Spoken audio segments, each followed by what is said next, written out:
I'm sorry. Did somebody say recruiting again? Because here we are one more time. Recruiting never, ever, ever, ever ends. We're here with Brian Smith. We're going to come back, Locked On Bulldogs, talk all thing recruitment right after this.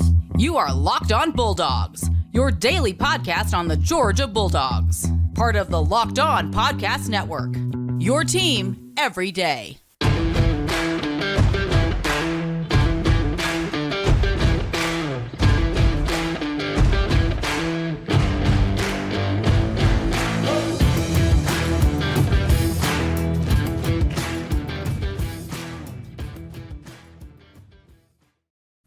Welcome back, everybody. I am Clint, Locked On Bulldogs, and this right here, Brian Smith. Brian, why don't you introduce yourself to the people of Locked On Bulldogs, who you are and what you do? I am a recruiting fanatic by trade.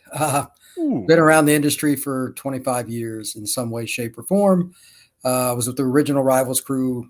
It was 99, something like that. It's fun to be around it. I work with a lot of different people. I've been very blessed. But right now, I am the publisher of all Hurricanes on Fan Nation and happy to be a part of the Locked On Network. Going to be doing a lot of different shows. That's exactly right. We are glad to have him. A lot of different shows, a lot of different intel. This guy lives and breathes SEC country. He's right in the heart of it. He knows all the top recruits. He knows what's going on. He's probably at every camp that you've ever heard of in your entire life, running around somewhere. So, Brian, I just want to start big picture, kind of SEC and specifically Georgia recruiting. Is there any intel with Georgia, any movers, any shakers, anything happening within the recruitment trail? The class looks shored up, but is there anything that's moving that's new for us that we might want to know about? I think the biggest thing is that Kirby is just unsettled. He's never satisfied. I was going over the list a couple of days ago, and then just a few minutes ago before I went over the list of kids they have for official visits. It's stupid. It's stupid. Like, I don't even know how to put it, because when I was growing up, Georgia recruited about 10 seconds from campus, and that was all they had to really do. And, they were a top 10 team a lot of times. There's like a running back from Arizona. There's kids from Mississippi. There's kids from South Florida. There's kids. They just got a kid from northern Indiana. Yes, sir. Wide receiver who's going to ball out. I liken him to George Pickens, but that's neither here nor there. Yes, you're right. The landscape is shifting. It's really wild. And I just think it's interesting that it shows that mindset. If you're going to win at the true upper echelon, that's how you have to do it. And he's kept himself motivated and his staff. I ran into some of his coaches on the road the other day, got a chance to talk to them. They just like it. That's the difference. I mean, recruiting for most guys, it's you got to push them. They have guys, maybe not all of them, but they have a lot of guys that just actually like it. They're fun to talk to, get intel from, and they want to find out who's the next guy. Who should I go see? That's right. They're just different, man. I don't know. I mean, winning helps, obviously, but recruiting is one of those things. It's about personalities and fit. Kids follow coaches. I know alums and boosters don't want to hear that. Kids don't pick the logo on the shirt. They pick the person wearing the shirt. That's just the way it is. It is the way it is. I need a coach that I can connect with, that gets me, that knows me. And Kirby, we've been saying it for years and years and years, ever since he took over the Georgia program. He is that guy that can relate to recruits well. He speaks their language. He's not some fuddy-duddy. He's getting more people involved in the process. He's replicating his recruitment plan to other coaches. You're exactly right. Just everywhere throughout the program, they just love it. And I think you're right. I can maybe think of like Moneyball, where Brad Pitt's character, in the movie, he just is like unrelenting on the trade front, on the horn, getting around, go. And he just says, I just want it all. I need my guys. And I think what's been talking this cycle a lot is that illustrious best recruiting class ever is still out there for 2024 coming up. And if Raiola joins that crew, it's certainly going to expedite that process. What do you give the chances of Georgia getting that illustrious best recruiting class ever title in 2024 cycle? Why couldn't they? Why would, look at it this way. What would be ones, regardless of who you root for? And I'm certainly no Georgia fan, but I mean, I follow the program. Why would you bet against them? I mean, I just said it a second ago. Like I run into coaches all the time on the road at IMG or Tampa Catholic, wherever I'm at. you're going to see Georgia coaches, Alabama coaches, whatever. Those guys just like it. And they have the hardware of winning consecutive titles. They have the hardware of being in the SEC championship game pretty much every freaking year. That's right. That's right. It's not that hard, and they put in the effort, and they have, by all accounts, I've asked this question to 50 kids and parents. Every single one has been the same answer. It's Georgia, who has the best facilities. Oh. Never had another answer in the last 2 years, not one. No. They have all the above. So it's not out of the question. Getting Raiola would be really important. You got to have a quarterback. Got to. And he's, but I have no idea. That kid's recruitment's everywhere. I wouldn't touch a prediction on him for any. I don't care if he walked up to me and told me he was going to Georgia. I wouldn't believe him. But that's just me. So.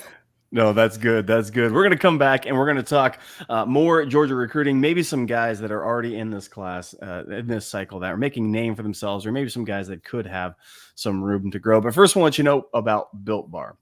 Built Bar is the tastiest protein bar on planet Earth. How do I know? I've tried them all. They're delicious. They are fantastic. Got chocolate flavors, peanut butter flavors. Right now, there's this peanut butter marshmallow flavor that's absolutely bonkers. It's crazy. It's delicious. Got crisps everywhere, fruit. Like I said, try the little mint chocolate. That's delicious. The brownie fudge, all of it's great. And it tastes like a candy bar. It is, in fact, a protein bar, but it, in fact, tastes like a candy bar. You can't say that about anything else. And right now, for our listeners, go over to Built.com and you're going to get 15% off your entire order. That's 15% off your entire order.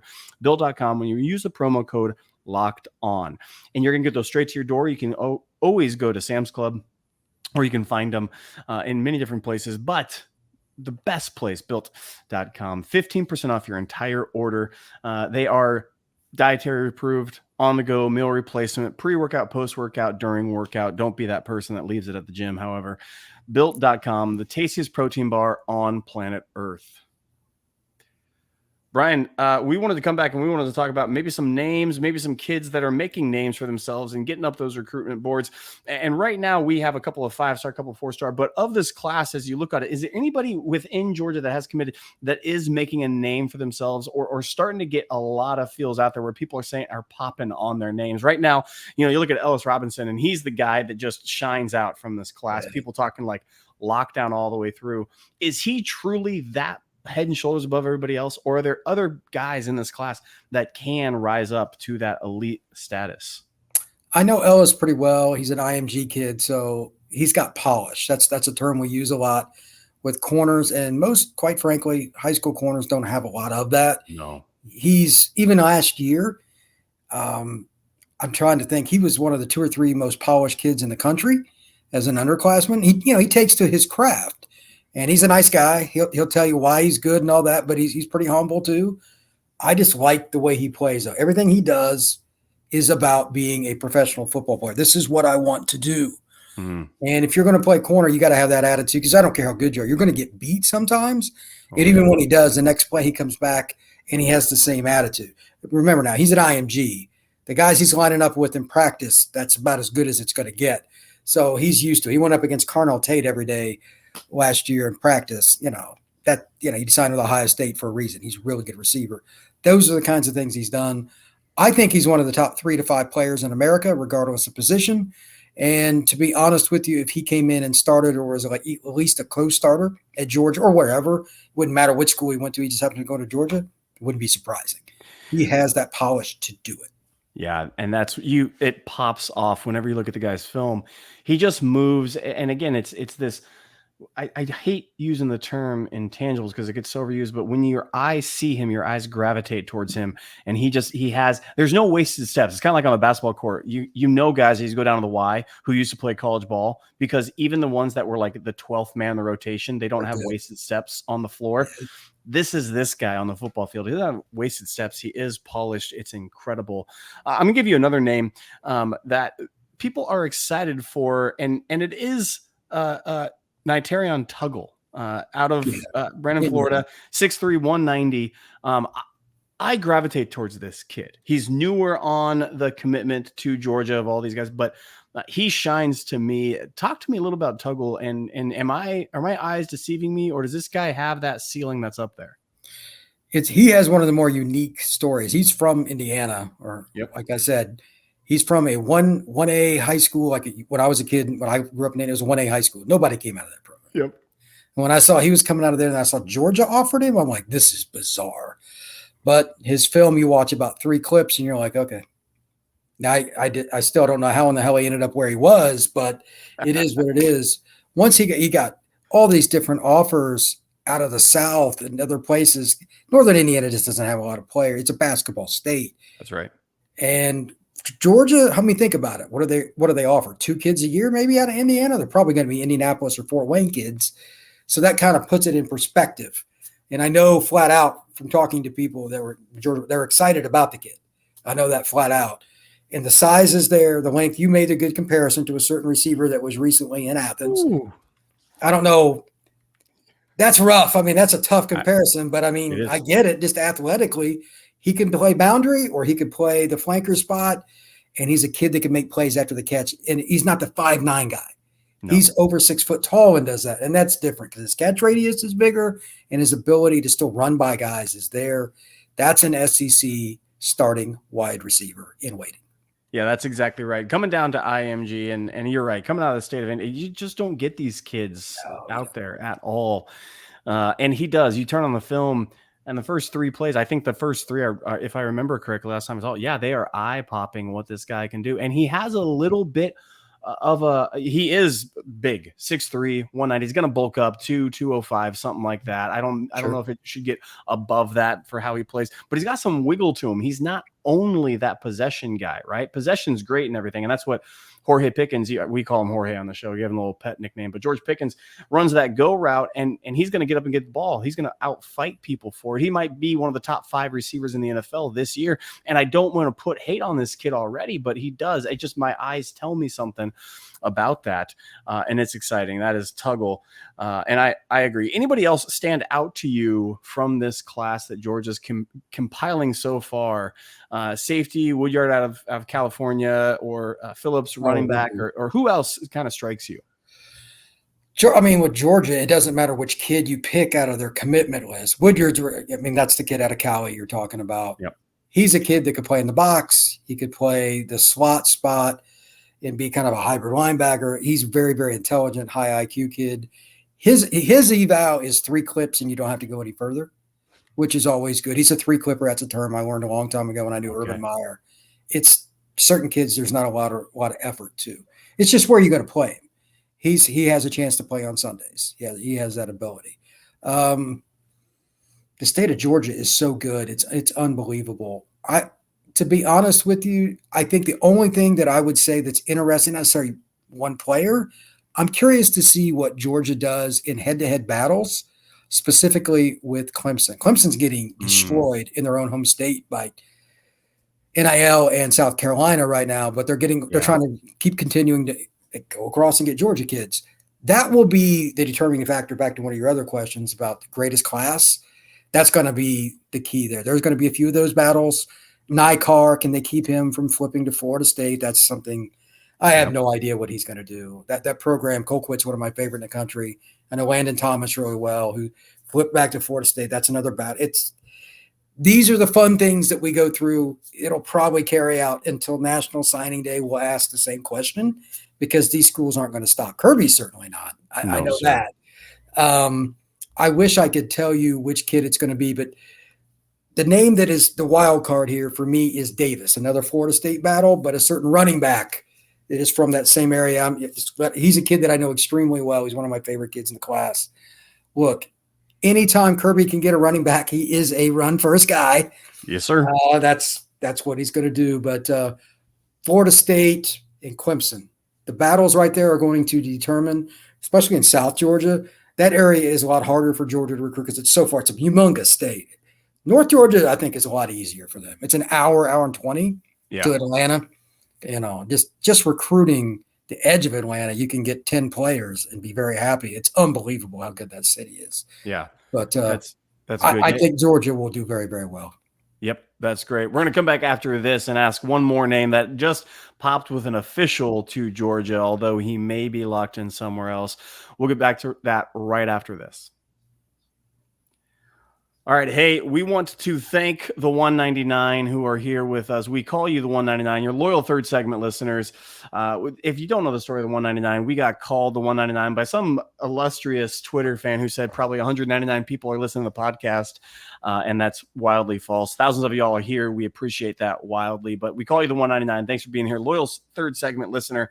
And I want to get to a name that is fascinating for me because I saw this pop a couple of days ago. Official visit. Everybody's talking number one player in the nation, depending on what service you're using. And that's Jeremiah Smith, wide receiver out of Florida, heading over right now, commit to Ohio State. Kid 6'3", 200 pounds. And you want to talk about polish? My goodness gracious. This is a different level of freak athleticism. But he gets the official to Georgia and he's taking it. Tell us about the kid. What pops for you about him? What sets him apart? And then lastly, what's Georgia's chances of actually flipping this kid? To put it in perspective, in my opinion, the best prospect I ever watched on film or anything else is Randy Moss. There will never be another Randy Moss. Kid ran 4.4 in jeans. So that aside, Jeremiah is like, there's only 2 or 3 guys since Randy that would be close. Jeremiah is in that for all the following: speed, wingspan, his size that you mentioned. And then I know him well. He plays at Chaminade Madonna down in Broward County, just outside of Miami. And he's a kid that every single thing he does is based on his efforts to get to the National Football League and be as high a draft pick as there can be. I mean, literally in stretching everything he does, he is on target. That's just who he is. He's very, very mature. He's going to the state finals this upcoming weekend in track in 2 events. It's whatever he does, he wins. It doesn't matter. He's a hurdler. Like the guys he's running against, he looks like an elk or something. He's so big compared to some of the other guys. It's hilarious. And he's still out in front of them. But at the same time, that's why he has an offer from literally any school you could imagine. He can pick up the phone and go any school in America, but he committed early to Ohio State, but he originally said a visit to Florida and now Georgia as well. So it's kind of interesting to me. Maybe he's changed his mind and wants to kind of go through the process. When I had talked to him early on, I thought there's no chance in hell that he wasn't going to go to Ohio State. And that's pretty much what the consensus was down here in Florida where I live. That's right. But when you add not 1, but 2 visits, that changes my perception. I saw him last week. I didn't even ask him about it because, you know, he's in track season. He was just hanging out at football practice, but he's just a kid kind of going through the process. There's something there because why would he waste his time? That's exactly right. Yeah, when you're talking these elite kids, they are smart. These are the types of players when you're talking, by the way, elk reference. People say gazelle, run like a gazelle. He's an unbelievable athlete. Y'all didn't hunt elk. If you don't know how an elk runs, y'all come out to the West. I'm from the West Coast originally, and I hunted elk. Elk are the most freakish animals I've ever seen in my entire life. They can be gone over a mountain in 5 seconds that took you half a day to climb up. It's ridiculous. But that's a great reference to who this is, the speed, the size, all of that. And when you hear about recruiting services, bringing up names, Randy Moss, Julio Jones, I mean, and they're not joking. It's not hyperbolic. It is right in line. And you're right. One official visit to a school where your buddy's playing or something like that. Yeah. Okay, I get that. All of a sudden you do 2 official visits. Once you're already a hard commit early on, that grabs my attention. And now I start feeling okay, especially if Nikar does, in fact, get those feels out where all of a sudden he does the, hey, coach, I'm thinking. And Kirby says, go do what you need to do, son. And says, no problem. I'll just take that and put it right over here and really go hard. We saw that with Puglisi, quarterback recruit. I like Puglisi. I like his arm. I like what's going on. When you miss out on Arch Manning, you got to pivot and you got to try to change. And they already have those things in the work from this last cycle up for that.